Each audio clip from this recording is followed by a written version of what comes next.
Hey, this is Chris from Rekkid Talk. As I've told you guys, I've had a lot of like bulk 45 7-inch record scores this summer. So, what I'm going to talk about in this episode is what I'm calling the incredible plastic tub of records. I told the story in a video a week or two ago. This is an antique store in a town that's probably a half hour or so away from me. When I first started hunting antique stores, the first time I went in there, I found a few records to buy.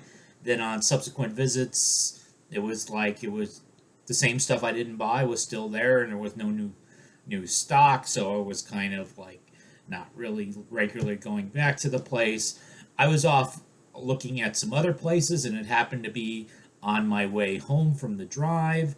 And so I said, well, since I'm driving by it anyway, I might as well stop and look in. This will probably take me 5 minutes. I'll see it's all the same stuff, but that ended up not being the case. So there is a regular stall that has records that I got a couple of 45s out of, and a place upstairs that had some unknown 80s promos that I'll talk about in a different video. But this was laying on the floor in a booth that I had never seen records in before. In fact, I almost missed it. And as I said, I started going through the basket. So nothing was it. So the plastic sleeves, the bags I've put on since then. But I started thumbing through them. I realized that there was probably in the neighborhood of 100 records in this tub. There were a bunch of 80s picture sleeves, a bunch of 70s stuff, a lot of it in the original company sleeves. And I didn't even look through the entire tub. At first, I was thinking, are these $1 each? What's the price? Where's the price? And then there was a price tag. It was $35 for the whole box. So it was a buy them all or buy nothing sort of deal. I started thumbing through, and I realized before even going through the entire box that this box has a lot more than $35 worth of singles in it.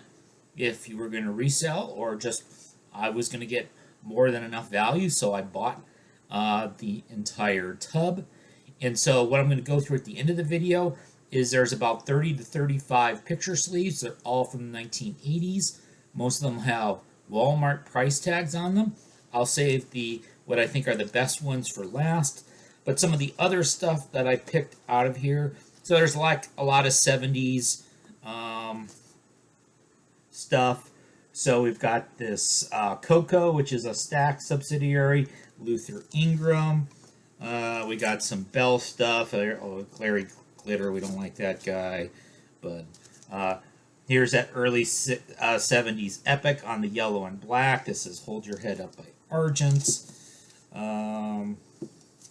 David Cassidy on Bell. So I'm not as... I don't have anything against him like Gary Glitter. There's a couple Eagle singles on Asylum. More stuff on the Epic. We got some Johnny Nash, Brandy You're a Fine Girl by Looking Glass, a bunch of stuff on Epic, a bunch of Epic Country, Merle Haggard, and similar. A few things aren't in sleeves. A few things are in wrong sleeves. Here's a Billy Joel record for JJ. This one was also bought at Walmart. You can see the Walmart label still on there. That one was in the Columbia sleeve rather than a picture sleeve. Let's see. Obviously, I'm not showing everything. Oh, look. Early 70s sort of RCA. The Jimmy Castor bunch. I don't even know who that is.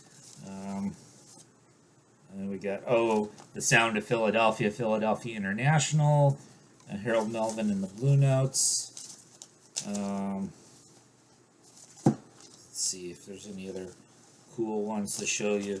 Oh, here's High Records. This is an Al Green on High Records. That's pretty cool. And so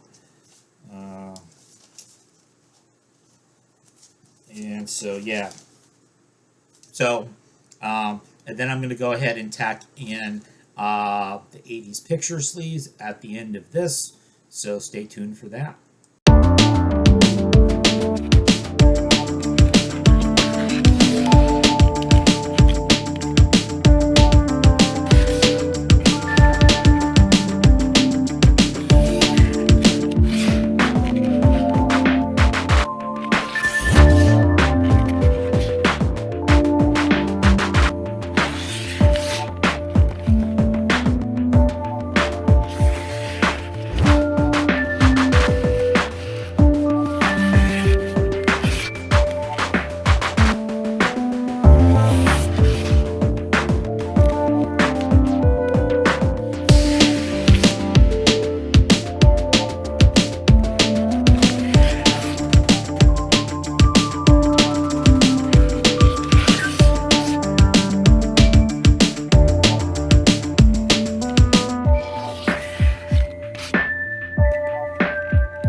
Getting somewhere. Now we're going back to Cali.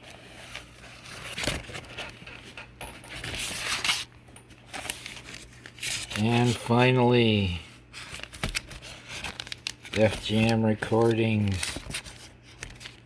Galvin W. Boaz, eat your heart out. Beastie Boys, you gotta fight for your right to party.